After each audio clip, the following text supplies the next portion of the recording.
So we're back with Battlegroup Clash Baltic, moving into turn 4, the penultimate turn, and we move to the command phase, which begins with rally. So each stack with a suppressed or disrupted marker has to take a rally test to see if they can recover morale, as well as this one up here with a disrupted marker. So to take a rally test, we're going to roll a dice for each of those stacks, and to pass that roll has to be less than its troop quality. That number, if I zoom in again, reminder, the little black number to the right of the NATO symbol, though that troop quality is modified by the negative number on the suppression or depression marker, the disrupted marker. So let's zoom back out. 1 will always be a pass, 6 will always be a fail. The modifiers obviously suppressed -1, disrupted -2. If there is a friendly HQ, then we're going to add its command rating. And if there's no enemy FE force element in sight, then there's a +1. I have a feeling, looking at this, that everything that is suppressed is within line of sight of an enemy unit, so that's not going to apply. So let's start from the top. This has a troop quality normally of 5 down to 3. So we need to roll a 3. It doesn't have the benefit of an HQ within 250 meters. 6, no, it remains disrupted. So let's move down. That's 5 -1 is 4. I'm just going to check where the NATO HQ... Yeah, the NATO HQ is over here, so it's not going to apply its modifier to anything. So we are on a straight roll. So that's going to be 4 or better. That's a 1, so that has recovered.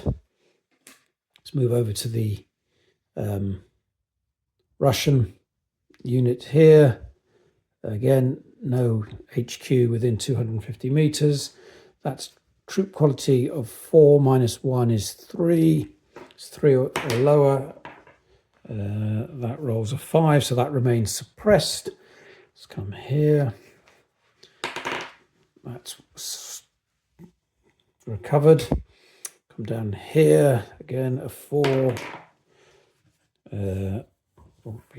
Yep, that's recovered. This is a 6 down to 1, 5. That's recovered. And finally over here, this is a 4 -1, 3, but there is an HQ within, and that gives a 2 bonus. Its little rating is this little yellow number there. So 5 +2, 7 -1 because... sorry, I beg your pardon, this one. 4 -1, 3 +2, 5. So only a 6 rolls a 3, and that's everything tested. So other than these 2 units at the top, the disrupted NATO piece up there, everything has recovered. Now, we could give units new orders, but actually I think everything has done enough to currently be meeting its orders and is in a position, I think, to at least attempt to fulfill the orders assigned to them for turn 4. So I don't think there's any bonus or benefit to be gained from issuing new orders. So we now come to the electronic warfare activity. ETX markers are revealed. Now, the only side that has ETX markers after the previous turn are NATO. They intercepted a lot of electronic noise, and we're going to turn these 2 over. Well, the first is a 0. and the second is a 2. So they gain 1 plus 2 target marker. That's not 2 1s, they get a plus 2 at some point. The Russians had no intercepts, and so they don't gain any target markers.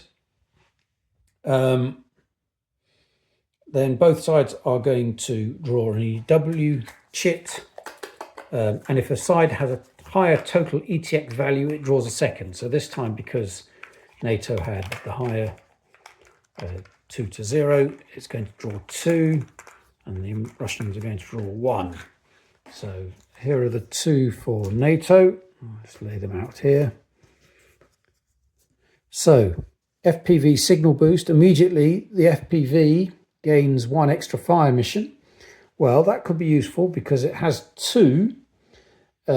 Now gaining an extra 1 will allow it to carry out the double tap that the FPVs are allowed to do. So that's quite useful. Or the opponent's FPV, again, this is jamming. We can roll a dice and a DRM result would be applied on the basis of that die roll. So they're both rather good. But I'm going to take that immediate benefit and I'm going to give myself, I'm playing both sides. NATO is going to take a extra FPV. I'm just going to check the indirect. I mean, FPV is the weakest of them all, really.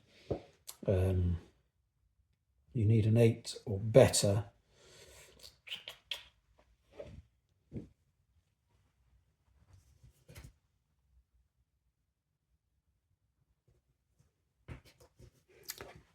Yeah, okay, I'm going to take that extra. So NATO has now 3 FPV missions remaining, so we can discard that because that's been played. The second one, Intel Intercept, they can become the initiative side automatically. They're currently the initiative side, and I think are probably likely to stay because they're going to get a bonus because of eliminated Russian units. I don't think that's much use. This, I think, local jamming, immediate. Enemy UAS cannot draw line of sight to a selected FE or stack this turn. So this UAS here, I can prevent it from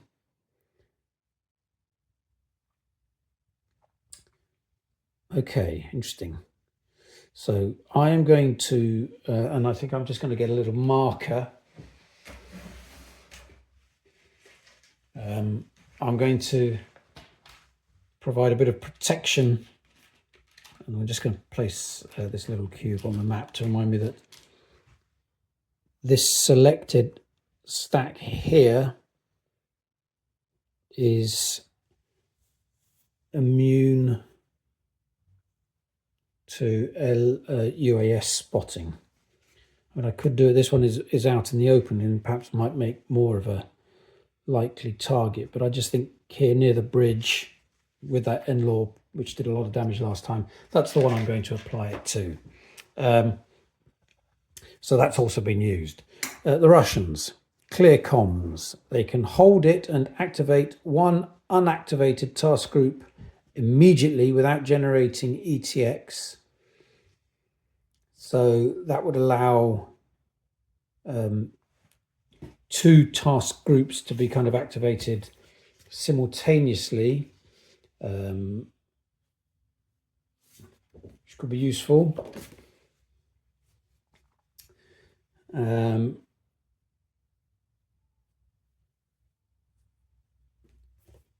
So just gains a bit of initiative, or cancel the opponent's command activation. Yeah, that's where the NATO could, if they chose, use their HQ to order 2 task groups, or more than 1 or multiple task groups to act simultaneously. But I don't think that's going to apply. I don't think NATO is going to do that. So I think we're going to hold that and use that for the Russians at some point if they choose to sort of apply or activate one of their task groups immediately after having activated or before activating another. So effectively get 2 turns in a row. So that's the electronic warfare activity. And we can move into the execution phase. We determine initiative. Both sides roll 1d6, and we're going to apply it. We're going to roll the dice. 4 for NATO, 1 for Russia. NATO had initiative on the previous turn, so that bumps them up to up 1, so that's 5-1. Difference in the C2 rating. It's a 3. The rating is 3 for NATO, 2 for the Russians, so again that's up 1 more.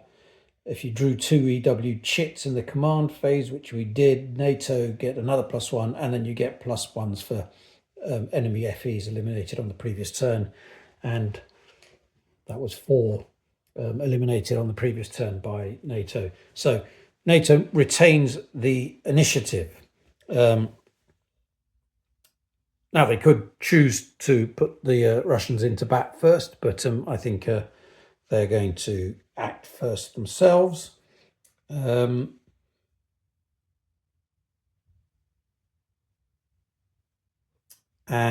let's have a think what we want to do first. So we're going to activate Task Group 1. Its orders are to get north of the bridge here at Sindi, disrupting as they go, but they're not required to stick around.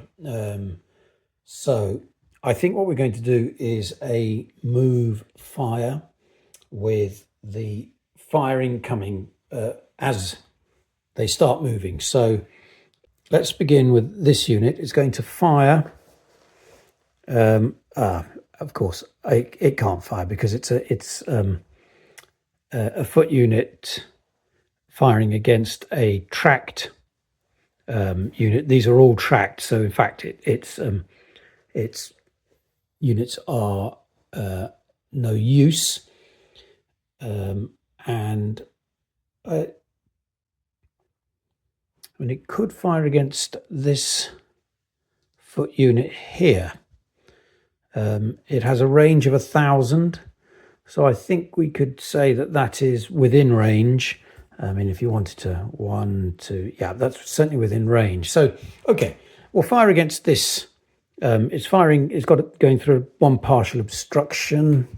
Actually, I think it might in fact go through, just got to be 1 part of the counter. No, that's okay. It's just going through the partially obstructed by the light wood that it is in itself. So it's going to fire at this foot unit here. So we got direct fire. We could use target marker, but I don't think I'm going to, because we're going to get a negative modifier from the fire move. The troop quality is 6, so that's good. That's a +2. The line of sight between the firing FE and the target passes through light wood. Well, it does. It passes through the light wood that it is in, so that negates it. So we're back down to 0. The target is not in light wood itself, so no modifier there, no digging, and -1 because it's a move fire action. So we're on -1, firing at a strength of 2. Ooh, 11 -1, 10 on a strength of 2. That's 1 hit. Well, that was well worth doing, because that 1 hit has destroyed that infantry foot unit. So it was in a pretty weakened state already, and a little bit of small arms fire has finished it off. So I've got to be honest, I can't see that the Russians can meet their objective, but who knows? So we've done the fire. We're now going to move. It's got 750 in open, but it begins by going about 100 meters through woods. In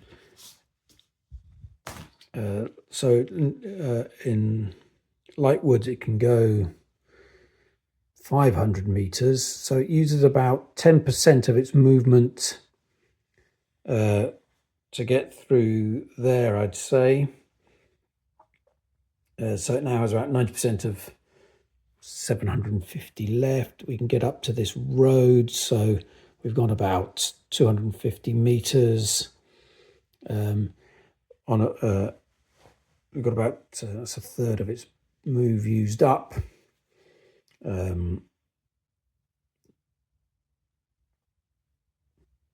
It's now on this major road, so it can move 1,000 meters on a major road.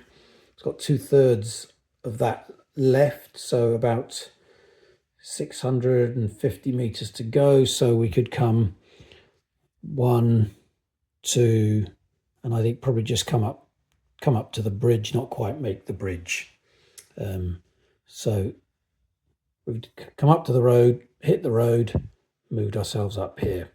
And that has moved. This unit here, nothing to fire at, so it's simply just going to follow its partner. I think it's going to go sort of 250 to there. I think it can probably it's going to come a bit further south of.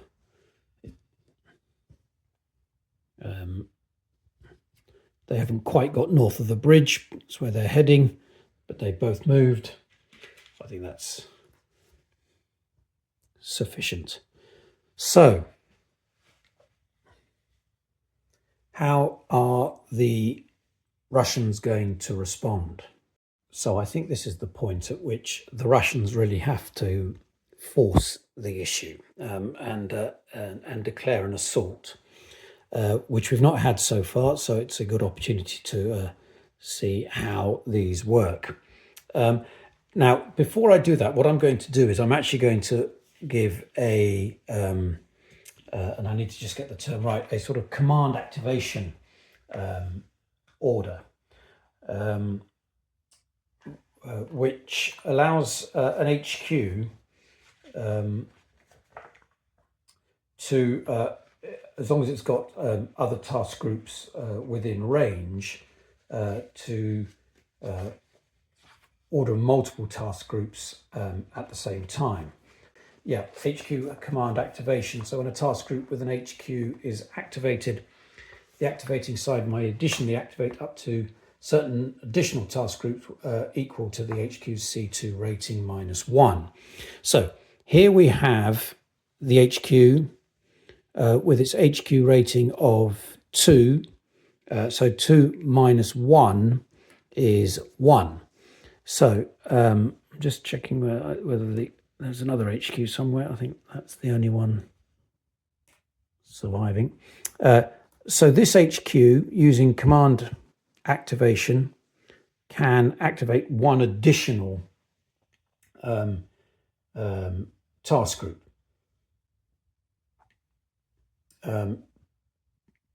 If it were a main HQ, it could activate any task group, but if it's a tactical one, then the sort of secondary task group has to be within 1,000 meters. That's not a problem, and I think I'm going to just activate the one nearest. It generates an ETX, so I'm going to draw an ETX for NATO at this point anyway, and just put that across to the side. And then, having done that, and let's just zoom in so we get a bit closer look at what's happening. We're going to go through the assault process with these two task groups. So first of all, step 1, we declare the assault location and the attackers. So the assault location is a point on the map where the assault is identified as taking place. Now, it doesn't have to be a unit there, but as you'll see,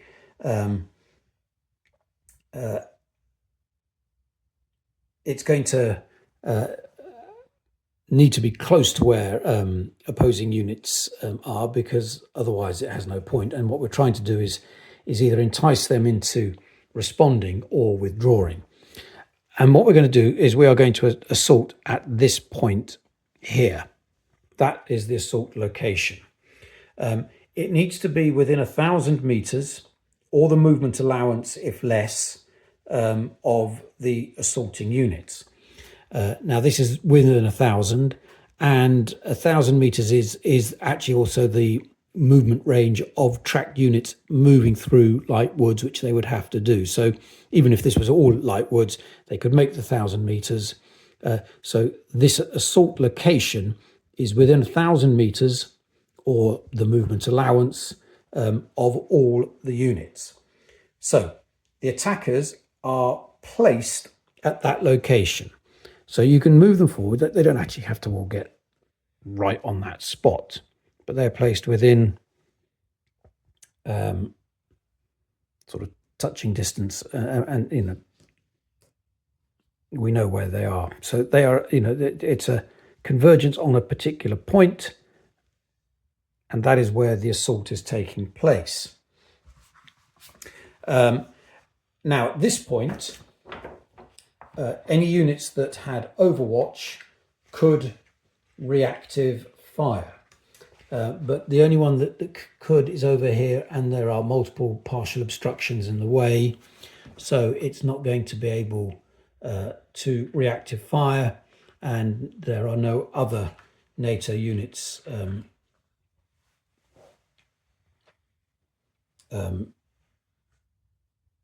with overwatch that can reactive fire.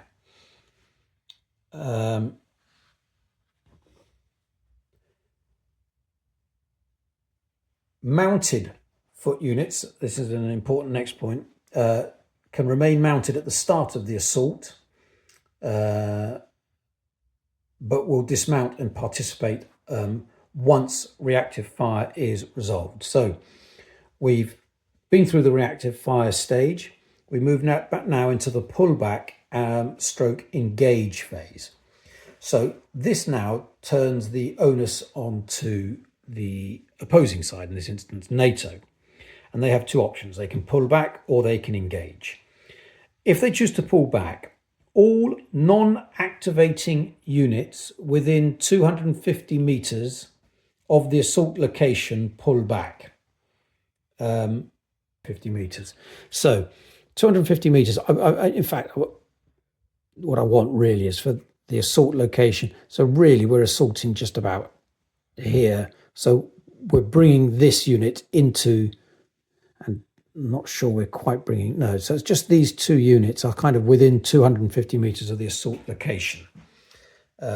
So the choice is, do these units stand and fight, or do they pull back? If they pull back, they have to move at least 500 meters, but no more than 1,000 meters away, and are marked as moved. 500 meters for this one would put it back here.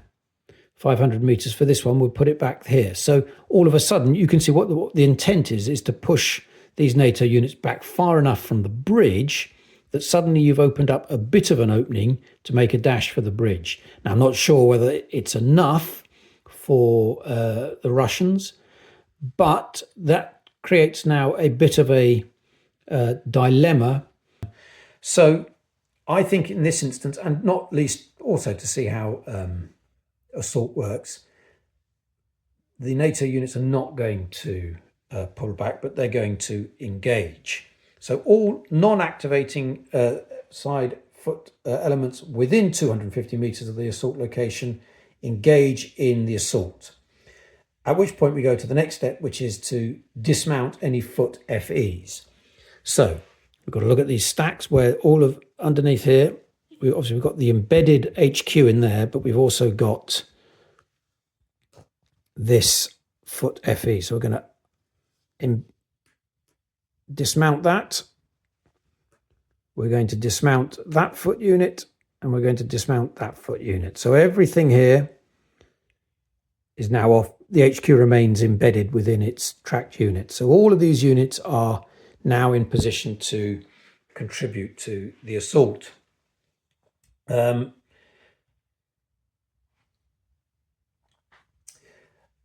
We next come to determining the result. So first of all, we combine the assault values of the attackers and defenders separately, and we're going to come up with a ratio.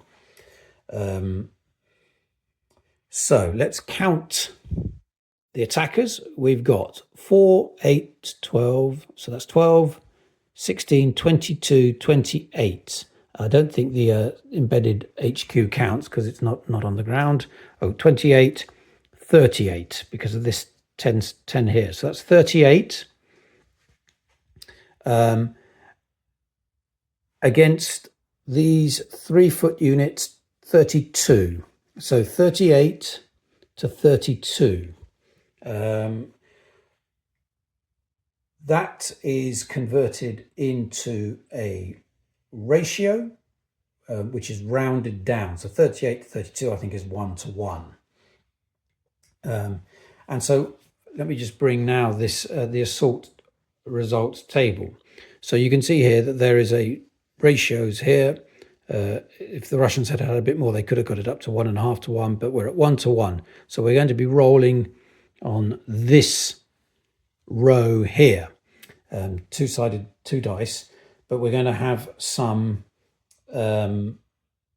dice roll modifiers to that. So let's work through the dice roll modifiers.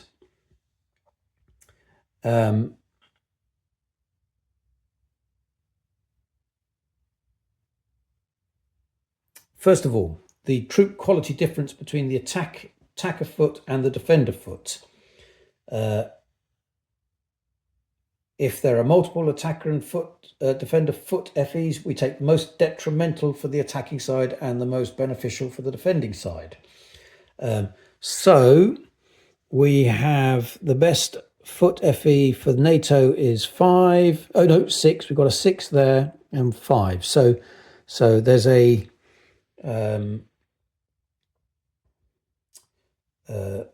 there is a -1 there in favour of the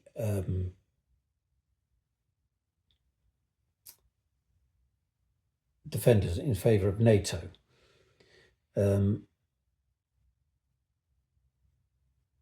Next, does the defender have a reorg marker? No, they don't. Does the attacker have an HQ present? Yes, it does. When we're going to add the HQ value 2. So we're now from -1, we've gone up to +1. Does the attacker have foot and tracked FEs present? Yes, so we're at +3. Has smoke been laid? No. Does the defender have foot and tracked? No, we're all foot at NATO is, so we're at +3. Does the defender have a HQ present? No, we remain at +3. Does the defender have digging or shell scrape markers? And it only needs 1 defender. Well, yes, this unit remains dug in at shell scrape. So that gives a -2. So we're now down to +1 to the die roll. Is the defender in an urban or dense wood or an elevated position? No, that's light woods. And is the defender across a bridge? No, so we're at +1. So we're going to roll the dice. Let's get the let's get this out for the purposes of this. 7. Okay, well that's a slap in the middle. 7 + 1 is 8. So let's take a look back at the results table. So we cross-reference 1-to-1, 8, and we get this number 2, 1. So the first number is hits to the attacker. The second number is hits to the defender. The first hit applied by each side must be to a foot FE, and then you assign the rest evenly. So let's do that. So we are going to, for NATO, let's take NATO is going to, let's take a hit to this one, which has a resilience currently of 3. So that's going to reduce it down. It's 1A1 to 2. And the Russians are going to have to take 2 hits. The first one has got to be, so let's reduce that down. No, we'll reduce this unit down from 3 to 2. 1B1. Just flip that over, in fact. And then the second one, I mean, I think we could give it to this tracked one, which is at 3. So the second one can be taken by a tracked unit. Then, if the result is a pink colour, and it was, the attackers pull back. And this is bad news for the Russians. So pull back, must move at least 500 meters, but no more than 1,000, and ignoring all terrain and any other movement penalties. They're moved as marked. The end position must meet the movement restrictions criteria, i.e. they must try to be in cover, out of line of sight, and towards the entry point of the map. So not good. So I'm going to have to go through a process of pulling all of these back kind of 500 meters. So this is going to come sort of there. It's in cover, 500 meters.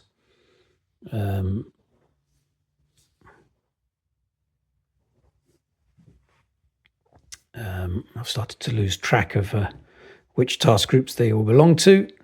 That's about, where was it? 500 meters. 500 meters. Out of line of sight, if nothing else. So we are at least out of the. Actually, probably has to be a little bit like that to get a bit of cover. So they all have move markers applied to them, and what is more, FEs that pull back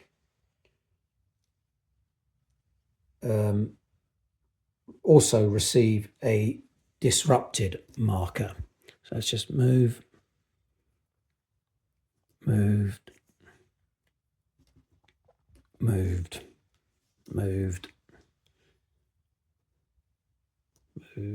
and moved.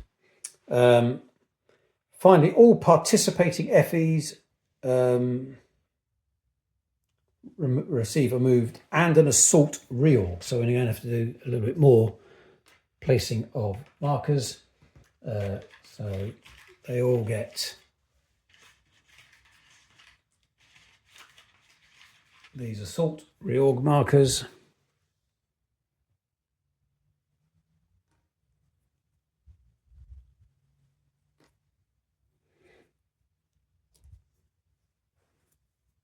And so on and so forth. I don't need to, I think we know.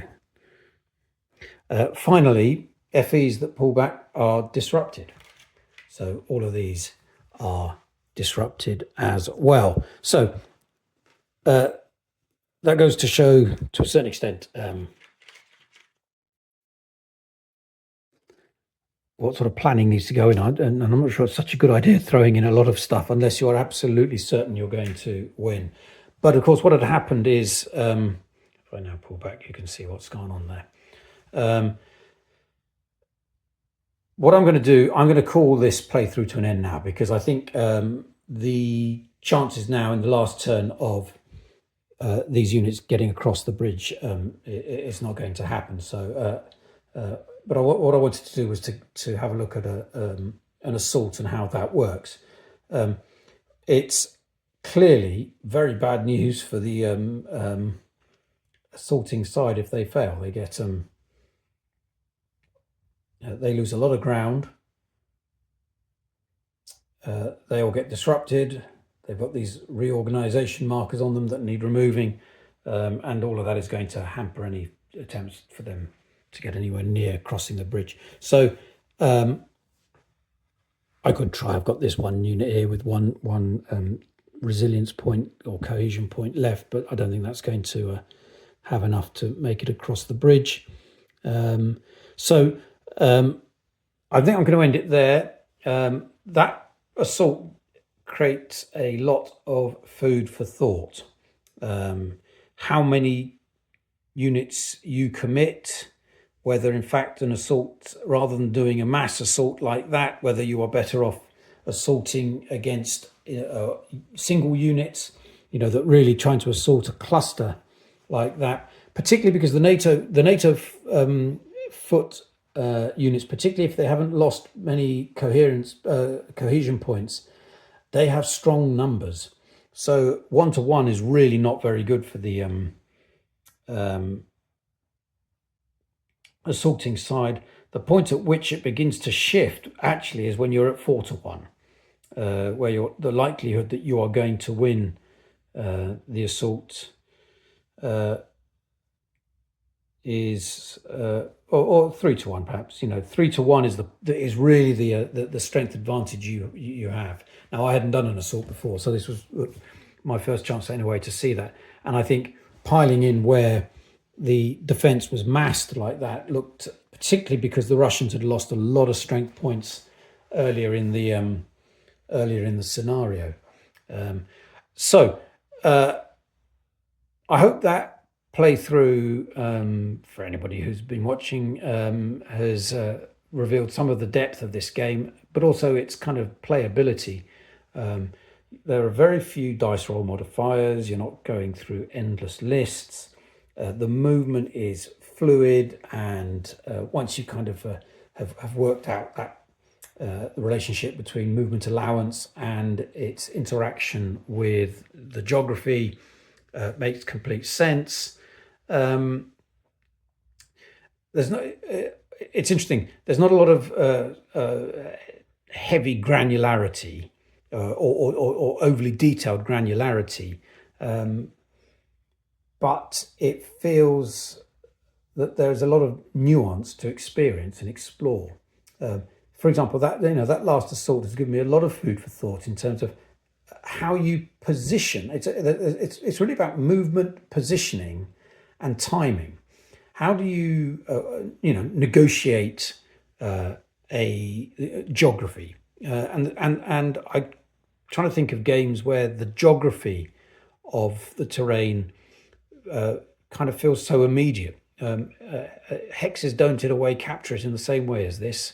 I've not played miniature games, so maybe they capture that a little bit more. But the sense of having to negotiate your way through the geography, the danger of being caught out in the open, particularly with all of this, with the drones, the anxiety about sort of operating outside your fire plan because of the ETX that will generate, and the kind of target markers with their really quite significant DRMs. All of that contributes to meaning that why there is not a lot of granularity in terms of distinction between the pieces, it feels as if different units begin to acquire different qualities because of the interaction with the geography, line of sight, decision around electronic noise. And just here, how do you maneuver into such a position so that when you do conduct an assault, you're doing it at odds that are sufficiently favorable? Because if the Russians had won that, and on a 1-to-1, a die roll of 11 or 12 modified, and I think in the end we were at +1 or -1 in the end. So okay, it would have required, and I hadn't done the calculations particularly in advance, But had the Russians won that, and it was NATO who had been, these NATO units had been pushed back 500 meters, back here, back north of the bridge, all of them disrupted, all of them suffering now from these significant impediments, with Russia's units, on the verge of getting to that bridge, and presumably in the next turn conducting a second assaulting to this point here north of the bridge. I think that's probably thinking about what Russia would have sought to do would have been to have gained the ground here, repositioned, and then in turn 5 identified this as the assault position and assaulted there. Now, I'm not quite sure what the rules would have said about assaulting across a bridge, because, of course, only one unit can move across a bridge in a turn. And it might be that the Russians couldn't have got enough pieces across the bridge. But maybe what they do, in fact, is that they assault south of the bridge. And then if everything is pushed back further, then at least one unit can get north. So it just shows that had that a lucky die roll gone the Russians' way and NATO had been forced to give ground, then the outcome could have been very different. Anyway, I'm going to call that a day, and I think it's a great game. I look forward to playing it opposed and introducing it to friends who I think will be as fascinated with it and with the lessons it kind of conveys as I have been. That's Battlegroup Clash Baltics. That was scenario 1. Thanks ever so much.